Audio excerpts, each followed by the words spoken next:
So good morning all of you. कैसे हैं मेरे एंटरप्रेन्योर्स?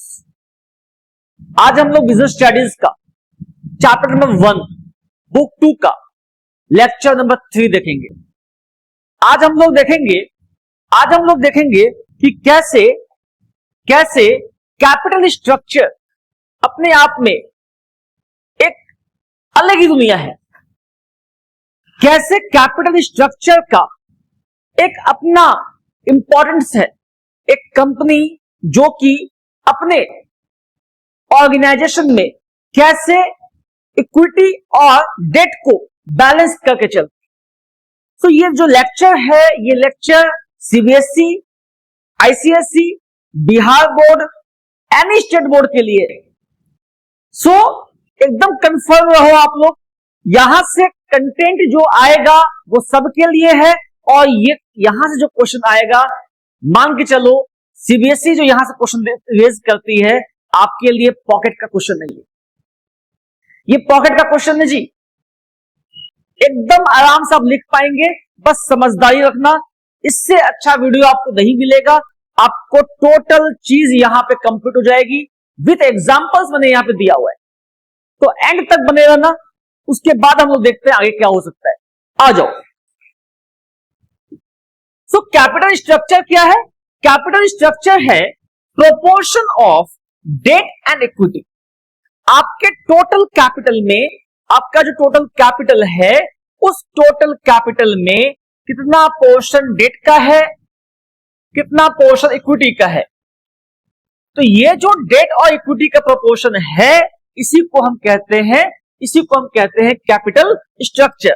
तो capital structure means the proportion of debt and equity used for the financing of operations of the business. Means आपके business में दोनों कितने कितने प्रोपोर्शन में होने चाहिए, ये दिखाता है कैपिटल स्ट्रक्चर। इसका फॉर्मूला है debt by equity. Debt by equity means total equity के प्रोपोर्शन में कितना आपके पास डेट है। कहने का मतलब यह है, समझना बात को, कहने का मतलब क्या है कि अगर कोई ऑर्गेनाइजेशन है और उसमें अगर 10 लाख रुपए का कैपिटल है और आपने 8 लाख रुपीज डेट से लिया हुआ है उधार और 2 लाख रुपीज इक्विटी से रेज किया हुआ है, इट मींस दैट 8/2 हो गया। इसका मतलब क्या हुआ कि आप 4 टाइम्स आपने डेट लिया हुआ है इक्विटी के बनिस्पत। इट मींस आपका ऑर्गेनाइजेशन हैवी रिस्की में, आपका ऑर्गेनाइजेशन हैवी रिस्की में है। अगर जिस दिन जरा सा पासा उल्टा पड़ गया, आपकी ऑर्गेनाइजेशन की गति बहुत खराब हो जाएगी। इसीलिए हमेशा एक बैलेंस्ड वे में हमें डेट और इक्विटी को लेकर चलना चाहिए। सर, तो फिर क्या होना चाहिए रेशियो? तो रेशियो होना चाहिए 1:1 इज द आइडियल रेशियो। कहीं कहीं पे 2:1 में देखा गया है, लेकिन इससे ज्यादा रेशियो नहीं होना चाहिए डेट एंड इक्विटी का। मैक्सिमम इज 2:1, 2 गुना डेट हो, 1 इक्विटी हो, या फिर दोनों इक्वल हो। ये बैलेंस्ड आपका फाइनेंसिंग दिखाता है, कैपिटल स्ट्रक्चर दिखाता है। इसीलिए इसको आपको मेंटेन करके चलना चाहिए। सो अब हम आगे चलते हैं। फाइनेंशियल लिवरेज क्या होता है sir? What is financial leverage? Financial leverage क्या है? मींस वही मैंने कहा ना, लिवरेज का मतलब क्या हुआ? जब भी आपको पैसे की दरकार हो, आपको एकदम आसानी से पैसा रेज हो जाए अपने ऑर्गेनाइजेशन से, मींस आपको रिस्क ना हो, कि ऐसा नहीं कि जरा सा कुछ गड़बड़ हो गया तो पैसा डूब जाएगा, तो मैं कैसे चुकाऊंगा। इसीलिए एक बैलेंस्ड वे में अपने इक्विटी को इंसान को रखना चाहिए। तो क्या है, देखो, फाइनेंशियल लेवरेज जो होता है, मींस फाइनेंशियल लेवरेज का मतलब ये हो गया कि आपके ऑर्गेनाइजेशन में आप कितना, हाउ मच डेट को रखिएगा प्लस इक्विटी को रखिएगा, सो दैट आपके ऑर्गेनाइजेशन में दिक्कत ना आए। क्योंकि देखो, डेट में भी खेलना जरूरी है, क्योंकि डेट में अगर तुम नहीं खेलोगे इट मीन्स दैट तुम अपने ऑर्गेनाइजेशन को बड़ा नहीं बना रहे हो। तुमको ऑर्गेनाइजेशन को बड़ा बनाने के लिए डेट में खेलना ही होगा। ठीक है, आगे हम बताएंगे क्या क्यों खेलना होता है डेट में। सो इसका फॉर्मूला है debt by debt plus equity. इसका मतलब हो गया debt plus total capital. Means क्या है, डेट और इक्विटी को हम ऐड करते हैं तो हो जाता है क्या, डेट और इक्विटी को ऐड करेंगे तो क्या हो जाएगा, टोटल कैपिटल हो जाएगा। इट मीन्स आपका टोटल कैपिटल में से डेट का कितना पोर्शन है ये दिखा जाता है क्या, फाइनेंशियल लेवरेज। मूविंग फॉरवर्ड, अब आपको मैंने कुछ एग्जांपल्स दिए हैं ये साबित करने के लिए कि आपके ऑर्गेनाइजेशन में डेट का होना एकदम जरूरी है। कितना होना चाहिए ये एक अलग इशू है। मैंने कहा ना, डेट हमेशा 1:1 या 2:1 मैक्सिमम होना चाहिए, इससे अधिक नहीं। लेकिन साथ में मैंने ये भी कहा कि डेट होना ही चाहिए, क्योंकि डेट होने से आपको कई सारे बेनिफिट मिलते हैं। ठीक है, तो आ जाओ देखते हैं पहला क्या है सिचुएशन। देखो, the first situation is that अगर मानो तुम्हारे पास टोटल कैपिटल है 50 लाख का, 50 लाख का पूंजी है, इक्विटी कैपिटल आपका टोटल 50 लाख से ही है, मतलब टोटल कैपिटल 50 लाख जो है वो इक्विटी से ही रेज किए हो। आपने अपना जो पूंजी है वो टोटल का टोटल इक्विटी से ही रेज किया है सर। नाउ अब जो ये 50 लाख है ये कैसे आया, तो 5 lakh of 10 each share, 5 lakh shares into 10 पर शेयर, यानी कि 5 लाख गुना 10, 50 लाख रुपए का पूंजी हो गया। ये 50 लाख रुपए का पूंजी हो गया जी। आपके ऑर्गेनाइजेशन में डेट नहीं है, नील है एकदम, क्योंकि 50 लाख का पूंजी आपने इक्विटी से रेज किया है। टैक्स कितना है, 30% टैक्स है। टैक्स रेट क्या है, टैक्स रेट क्या है 30%। टैक्स रेट क्या है 30%। तो आओ देखते हैं, और साथ में आपके पास जो है ईबीआईटी। ईबीआईटी क्या होता है sir, what is EBIT? EBIT का मतलब होता है earning before interest and tax. Earning before interest and tax होता है। तो आओ देखते हैं, जो मेरा ईबीआईटी है earning before interest and tax, earning before interest and tax कितना है, 7 लाख है। 7 लाख रुपया मैंने कमाया है, उस 7 लाख में मुझे अभी इंटरेस्ट पे करना है, टैक्स पे करना है, ये मतलब हुआ। अच्छा, चूंकि आपके पास डेट था नहीं, डेट वाज नील ना, डेट वाज नील, इसीलिए क्या हो गया, इंटरेस्ट आप 0 पेड करेंगे। तो 7 लाख में 0 गया इज 7 लाख। नाउ अब क्या है, जो आपके पास अर्निंग बिफोर टैक्स आया, अर्निंग बिफोर टैक्स आया मींस इंटरेस्ट को पे कर दिए, इंटरेस्ट पेड हो गया। अब टैक्स से पहले कितना बचा है, 7 लाख बचा है। अब 7 लाख में आपने क्या करना है, टैक्स भरना है। कितना है सर, 30%। 30% टैक्स है सर, तो क्या हो गया, 7 3 जा 21, 2,10,000 टैक्स हो गया। Now 2,10,000 is a tax, the remaining amount is 4,90,000। 4,90,000 बचा, जो कि इट कहलाया earning after tax, earning after tax कहलाया। ठीक है, अब क्या है, अर्निंग आफ्टर टैक्स कहलाया।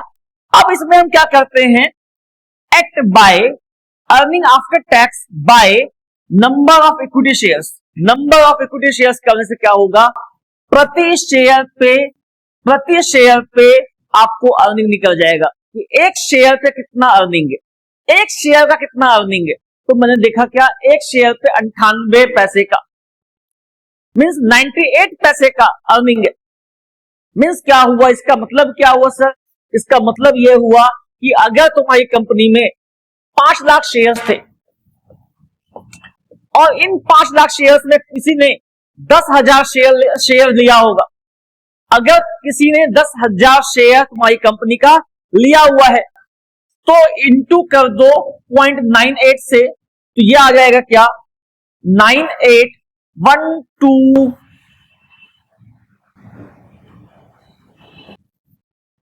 ये आ जाएगा 9800 रुपया। अगर तुम्हारी कंपनी में कोई 10,000 शेयर लिया हुआ है तो तुम उसको 9800 रुपया पेड करोगे। इसका मतलब ये हुआ अर्निंग पर शेयर कितना है, 98 पैसे है। ठीक है सर, नो मूविंग फॉरवर्ड। ठीक है, अब आ जाओ आगे। अब क्या है देखो, सिचुएशन नंबर 2 देखना। अब क्या है देखो, टोटल कैपिटल है 50 लाख का, 40 लाख का क्या है इसमें इक्विटी है, 50 लाख का कैपिटल है इसमें कि 40 लाख इक्विटी से है, और 10 लाख क्या है डेट से, 10 लाख क्या है डेट से है। तो क्या हो जाएगा, अब तुम समझो बात को, वही चीज है, that is tax rate is 30%, tax rate is 30%, tax rate is 30%। Now interest on debt क्या है 10% पर एनम, ईबीआईटी कितना है 7 लाख का ईबीआईटी है। ठीक है सर, नाउ अब क्या हो गया देखो, ईबीआईटी 7 लाख, इंटरेस्ट कितना पेड करना है हमें 1 लाख, क्यों 1 लाख, क्योंकि हमारे पास डेट कितना है देखो, डेट इज 10 लाख ना। अब 10 लाख का क्या होगा 10%, 10 लाख का 10% इज 1 लाख, तो क्या हो गया 6 लाख हो गया क्या ईबीटी, अर्निंग बिफोर टैक्स। अब अर्निंग बिफोर टैक्स में हमने टैक्स को लेस कर दिया, तो ये आया 1,80,000, इसमें हमने इसको लेस किया है तो आया 4,20,000, 8 आ गया earning after tax. And then earning after tax आने के बाद क्या हुआ, हमने ईपीएस निकाला, that is 8 by number of shares, 8 by number of shares, 4,20,000 भागा 4 लाख करने से आया है 1.05, 1 रुपया 5 पैसा पर शेयर की कमाई। तुम अब देखो क्या है, कंपैरिजन करो, लास्ट वाले क्वेश्चन में क्या था, ईपीएस वाज 98 पैसे, क्यों थे सर, क्योंकि यहां पे कोई भी डेट का अमाउंट नहीं था। मेरी बात समझना, डेट का अमाउंट होने से क्या होता है, उसमें जो तुम इंटरेस्ट भरते हो, इंटरेस्ट का अमाउंट लेस होने से आपको टैक्स में बेनिफिट मिलता है। जैसे फॉर एग्जांपल यहां देखो, ये ईबीआईटी है 7 लाख, इंटरेस्ट है 1 लाख, ईबीटी है 6 लाख, टैक्स है 1,80,000। ये देखो क्या हुआ, ये टैक्स का अमाउंट है 1,80,000 और यहां पे टैक्स का अमाउंट हो कितना है, यहां पे टैक्स का अमाउंट है 2,10,000। ऐसा क्यों हुआ सर, बिकॉज क्योंकि यहां पे कोई भी इंटरेस्ट का तुमको बेनिफिट नहीं मिला, लेकिन यहां पे तुमको इंटरेस्ट का बेनिफिट मिल गया है 1 लाख, इसीलिए अब जो तुम्हारे पास टैक्स लगा है वो 6 लाख पे ही लगा है।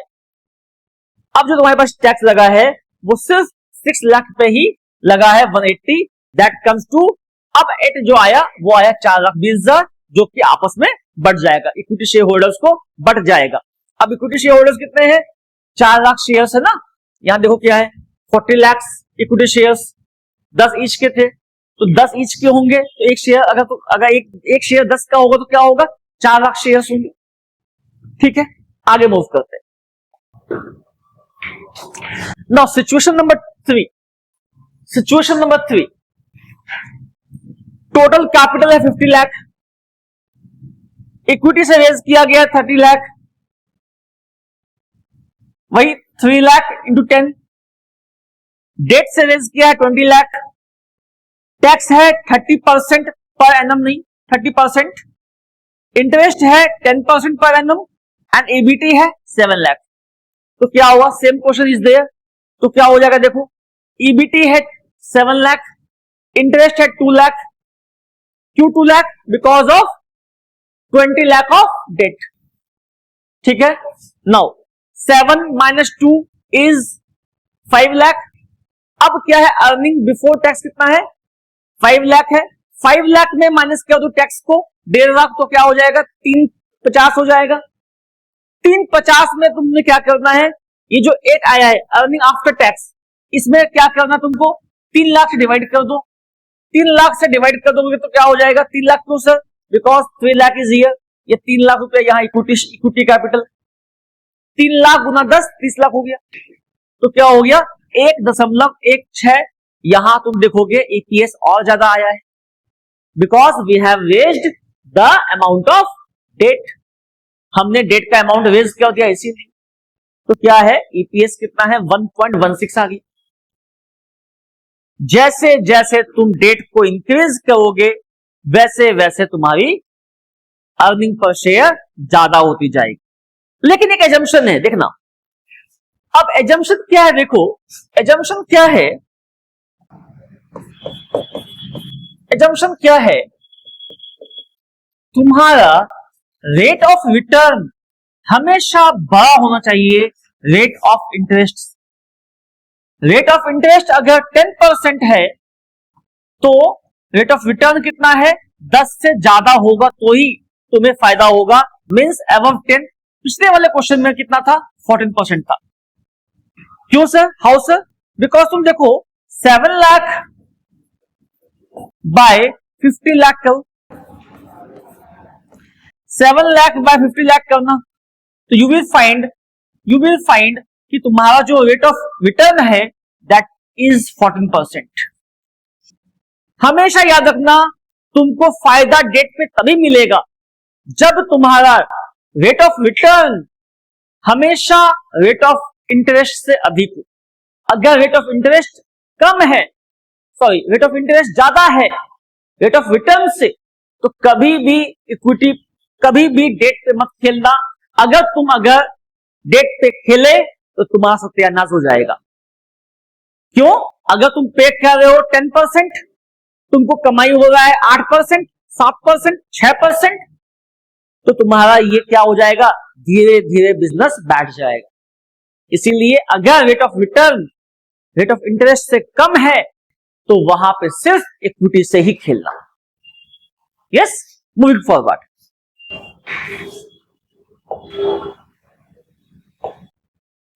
Now, the thing is that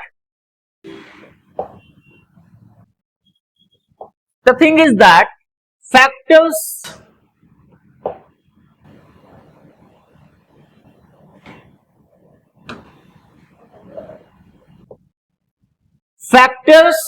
affecting the capital structure, कौन कौन सा फैक्टर्स है जो कि कैपिटल स्ट्रक्चर को हैम्पर करता है, मींस कौन कौन सा फैक्टर्स है जो कि कैपिटल स्ट्रक्चर को बनाता है, कि कौन सा हमको यहां रखना है, आई मीन कौन सा कैपिटल हमें इक्विटी। सो फैक्टर्स अफेक्टिंग कैपिटल स्ट्रक्चर का मतलब ये हो गया दैट हमें कौन सा कैपिटल कितने प्रोपोर्शन में रखना है, डेट रखना है या इक्विटी रखना है या दोनों रखना है, कितने प्रोपोर्शन में रखना है, आइए समझते हैं। तो the first one is cash flow of the position. अगर सोचो तुम्हारे यहां एक मशीन है और ये जो मशीन है ये मशीन तुमको जो प्रोडक्शन करके दे रही है, सामान प्रोडक्शन करके दे रही है, से फॉर एग्जांपल क्लोथ्स। अब जो तुम क्लोथ बना रहे हो, तुमने क्लोथ बना करके होलसेलर को बेचा, होलसेलर आगे जाकर के रिटेलर को बेचेगा। अब बात समझो, तुम जो होलसेलर को बेच रहे हो सामान, मान लो ये होलसेलर तुमको 3 मंथ्स में 4 मंथ्स में रीपेमेंट कर रहा है। If this wholesaler is repaying your amount in after 3 months, 4 months, 5 months, यानी क्या हुआ, तुम्हारा कैश फ्लो पोजीशन बहुत पुअर है, तुम्हारे पास पैसा बहुत देर से आता है, क्योंकि आज तुमको अपने मजदूरों को देना है पेमेंट, तुमको सप्लायर्स को देना है पेमेंट, लेकिन तुम जो बेच रहे हो 3 से 4 महीने 5 महीने में आ रहा है पैसा। भले ही प्रॉफिट होगा, प्रॉफिट बिना तो ऐसा कोई कहेगा नहीं, होगा प्रॉफिट, लेकिन कैश फ्लो इतना लेट आएगा। और तुम अगर लोन पे खेलोगे, डेट पे खेलोगे, तो क्या होगा, इंटरेस्ट का टाइम आ जाएगा, इंटरेस्ट भरने का समय आ जाएगा, लेकिन तुम दे नहीं पाओगे। बैंक तुम्हारे घर पे आ जाएगी, बैंक मैनेजर्स तुम्हारे घर पे आ जाएंगे और तुमको 4 बात सुना के जाएंगे। इसीलिए जब कैश फ्लो कमजोर हो तो हमेशा इक्विटी पे ही खेलना, लोन पे मत खेलना। लोन तभी लेना जब तुम्हारा थोड़ा फास्ट रोटेशन है, तुम्हारा फास्ट रोटेशन हो, तभी लोन पे खेलना। Moving forward, now second one is interest coverage ratio. Interest coverage ratio क्या है? EBIT bye interest. EBIT bye interest, इसका मतलब क्या हुआ? ईबीआईटी बाय इंटरेस्ट का मतलब यह हुआ दैट तुम्हारे ऑर्गेनाइजेशन में इतना पैसा है, तुम्हारे ऑर्गेनाइजेशन में इतना प्रॉफिट हुआ है, इतना प्रॉफिट हुआ है कि तुम आसानी से अपना इंटरेस्ट पे कर पाओ। ये प्रॉफिट कौन सा सर? ये प्रॉफिट है इंटरेस्ट और टैक्स को भरने के बाद। ये प्रॉफिट है इंटरेस्ट एंड टैक्स को भरने के सॉरी ये प्रॉफिट है इंटरेस्ट एंड टैक्स को भरने से पहले। EBIT, earning before interest and tax. ठीक है, तो तुम इंटरेस्ट भर पाओ आसानी से, इतना तुम्हारे पास प्रॉफिट होनी चाहिए, इतना तुम्हारे पास प्रॉफिट होना चाहिए कि तुम इंटरेस्ट को भर पाओ आसानी से। तो ये क्या शो करता है? Interest coverage ratio. अगर ये साउंड है तो डेट लो, अगर ये साउंड नहीं है तुम डेट मत लो। आगे चलते हैं जी। अब है डेट सर्विस कवरेज रेशियो। ये क्या होता है sir? Debt service coverage ratio का मतलब क्या हुआ?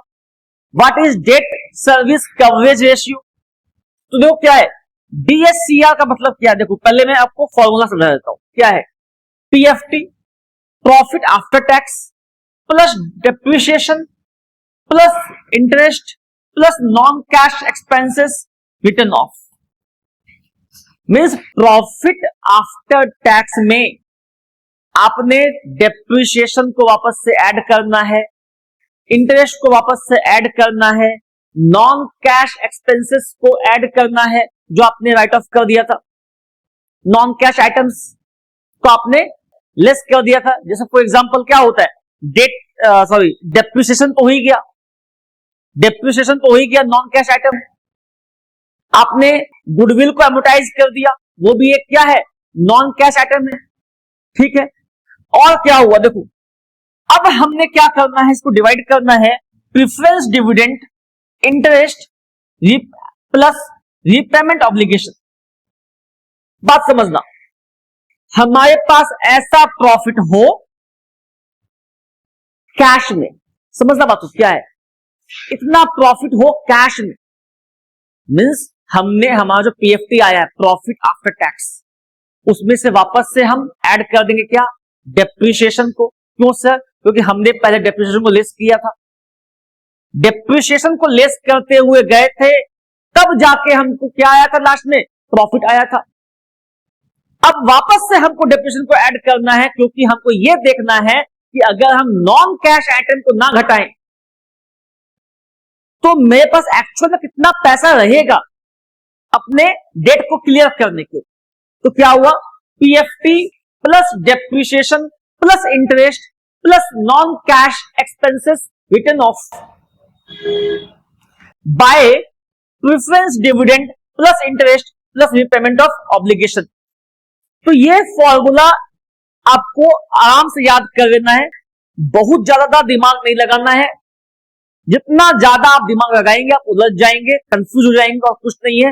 हायर क्लासेस में इसका बहुत बड़ा एक्सप्लेनेशन है इस फॉर्मूला का, लेकिन 12th में बस आपको क्या करना है, यह समझना है कि डीएससीआर अगर पॉजिटिव है, अगर आपका पॉजिटिव डीएससीआर है तो हमेशा याद रखो, तुम जो क्या करना, अगर ये पॉजिटिव है तो क्या करोगे? डेट पे खेलोगे, डेट पे खेलोगे, अच्छा होगा।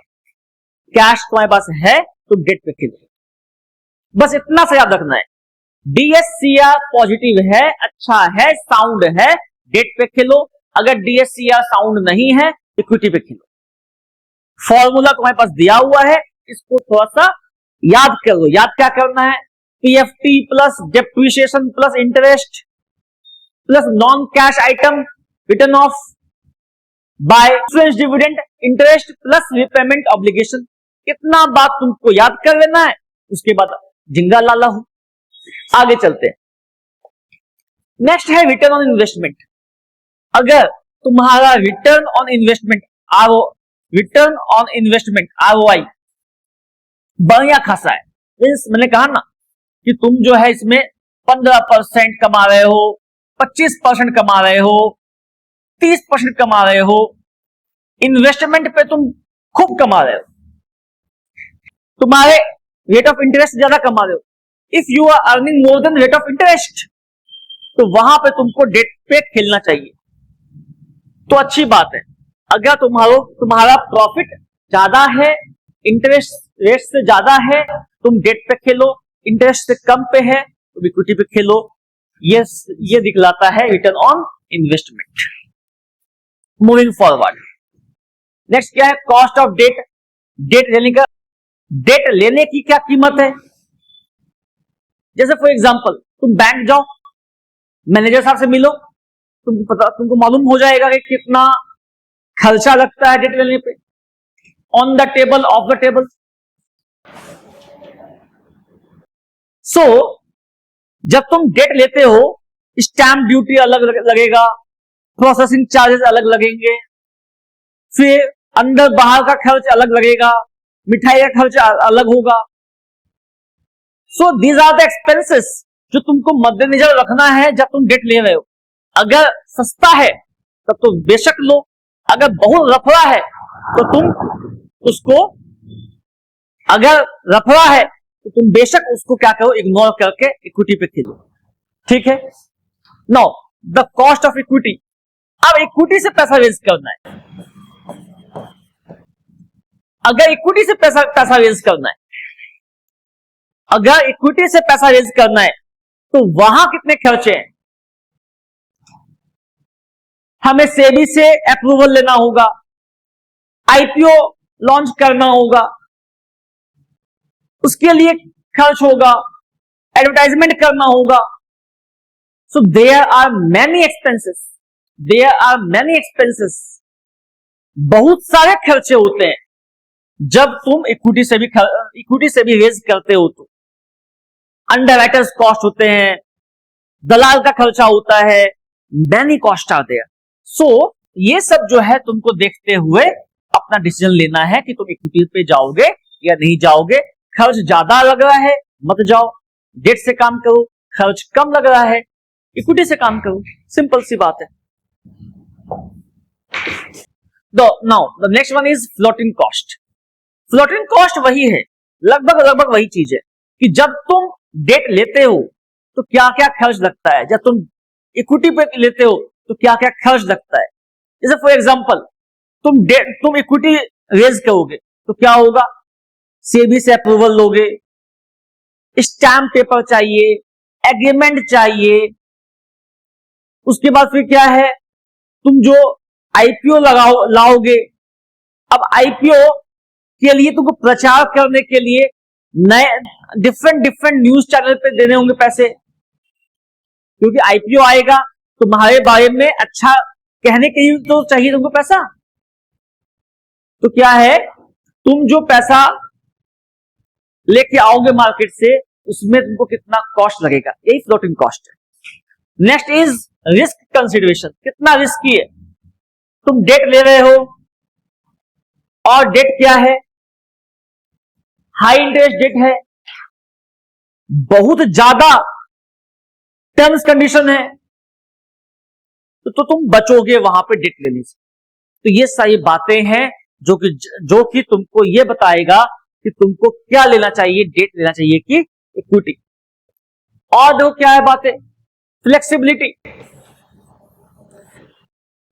तुम कब पेमेंट कर सकते हो, ईएमआई है ना, जो नया ईएमआई हम सुनते हैं, तो जितना फ्लेक्सिबल होगा पेमेंट का टर्म्स उतना ज्यादा हम डेट को चूज करते हैं। ठीक है, कंट्रोल, ऐसा ना हो कि इतना आप डेट ले लीजिए कि आपसे कंट्रोल ही नहीं हो पा रहा है, इतना डेट मत ले लेना जिससे तुमको कंट्रोल ही नहीं हो पा रहा है। मीन्स कंट्रोल का मतलब क्या हुआ, तुम अपने ऑर्गेनाइजेशन में इतना कॉस्ट लगने लगा है, तुम अपने ऑर्गेनाइजेशन में व्यवस्थित करके काम ही नहीं कर पा रहे हो, पैसा आ ही नहीं रहा है और माथे पे कर्जा चढ़े जा रहा है। तो अगर माथे पे कर्जा चढ़ता जाएगा, तुम काम नहीं कर पाओगे, तो यहां पे बहुत बड़ा डिफॉल्टर हो जाओगे, एक डिफॉल्टर घोषित हो जाओगे। इसीलिए कंट्रोल भी अपना देखते हुए काम करना है। सो आगे मूव करते हैं stock market consideration. Stock market consideration क्या है? स्टॉक मार्केट कंसिडरेशन क्या है? What is stock market consideration? Stock market consideration का मतलब क्या हुआ? स्टॉक मार्केट कंसिडरेशन का मतलब यह हुआ कि आपके देश में स्टॉक मार्केट की क्या स्थिति है। गवर्नमेंट अभी हाल में 2 साल पहले आपके इक्विटी पर जो स्टॉक मार्केट है वहां पर टैक्स को ज्यादा कर दी। जब टैक्स ज्यादा करने से क्या होगा? LTCG and STCG, short term capital gain, long term capital gain कहते हैं इसको। जब हम इक्विटी से कमाते हैं वहां पर टैक्स ज्यादा करने से क्या हुआ? जो इन्वेस्टर्स थे उनका मोराल डाउन हो गया, और जब मोराल डाउन हो गया तो क्या होंगे? वो वहां से निकल जाएंगे। तो स्टॉक मार्केट से तुम निकल जाओगे तो क्या होगा? आपके देश में स्टॉक मार्केट की स्थिति क्या हो जाएगी? खराब हो जाएगी। तो स्टॉक मार्केट कैसा रिस्पॉन्ड कर रहा है? स्टॉक मार्केट जैसा रिस्पॉन्ड करेगा आपको वैसा काम करना है। अगर स्टॉक मार्केट में मैंने कहा ना कि अभी बाजार अगर गिरा हुआ है, बाजार में अभी लोग डर रहे हैं इन्वेस्ट करने से, और तुम अभी आईपीओ लेके आओगे, तुम्हारा आईपीओ फेल होना ही। इसीलिए हमेशा स्टॉक मार्केट को देखते हुए अपना आईपीओ लेके आओ। बाजार से पैसा उगाने का तब सोचो जब तुम्हारे पास स्टॉक मार्केट बूम पोजीशन पे है, रिसेशन पे ना हो, उस समय मत लो। आगे चलते हैं। Capital structure of the other companies. तुम्हारे निश में, तुम्हारे जोनल में जो कंपनीज काम कर रही है, तुम्हारी जो पीर कंपनीज है, पीर मतलब क्या होता है? तुम्हारे साथ तुम्हारे फील्ड में काम करने वाली कंपनीज। पीर, PEER, पीर, पीर का मतलब होता है तुम्हारे ही कंपटीशन, मतलब समझ लो तुम्हारा कॉम्पिटिटर को ही हम पीर कहते हैं। तो पीर जो है तुम्हारा, वो कैसा रखा हुआ है तुमको ऑब्जर्व करना होगा कि अगर हम इस चीज में हम अपना बिजनेस करेंगे, पर्टिकुलर इस काम के लिए हम फंड को रेज करना है, तो बाकी कंपनियां कैसे करें? बाकी कंपनी जैसे करेगी आपको उसको ऑब्जर्व करके लगभग वैसा ही करना होगा, क्योंकि क्या है, ये ट्राइड एंड टेस्टेड है। वो लोग कई सालों से कर रही है, तो ये ट्राइड एंड टेस्टेड है। तो पहले उनको समझो, समझने के बाद अपना ओपिनियन फ्रेम करो, और उसके बाद ओपिनियन फ्रेम करने के बाद उससे एक्सपीरियंस लो। एक्सपीरियंस लेने के बाद ही अपना डिसीजन लेना है तुमको करना क्या है। सो ये बात को समझ के चलना कि पहले तुमको पीर को देखना है, अपने आसपास अपने कॉम्पिटिटर्स को देखते हुए डिसीजन लेना है। सो ये आपको कुछ एक बातें थी जो मैंने आपको बताई है। जो ये बातें हैं ये सारे बोर्ड्स के लिए एप्लीकेबल हैं। मैं आपको कह रहा हूं, आप लोग कॉपी पेन निकाल के एक एक चीज लिखिए, अगर छूट गया हो वापस से रिमाइंड कीजिए और उसको देखिए। मैं आपको कह रहा हूं, आपको सारे चैप्टर्स एक एक करके सारे वीडियोस मिल जाएंगे। आप प्ले लिस्ट निकालिए, प्ले लिस्ट में सब्जेक्ट वाइज आपको हर एक नोट्स, हर एक वीडियोस मिला हुआ है। आप जिसका भी चाहिए आपको, इकोनॉमिक्स, बीएसटी, अकाउंट्स, फिजिक्स, और भी अब आ रहे हैं, जो भी आपको चाहिए आप पर्टिकुलर प्ले लिस्ट में जाइए, वहां जाके देखिए, यू विल फाइंड एवरीथिंग। आपको मैथ्स का चाहिए वहां मिल जाएगा, आपको इकोनॉमिक्स चाहिए वहां मिल जाएगा आपको। इसीलिए don't worry, we are there. बस बैठ के पढ़ाई पे ध्यान। जुलाई भी पास हो जाएगा, अब अगस्त आ जाएगा, कब पढ़ाई करोगे? इसीलिए thank you all of you, thanks a lot, thank you.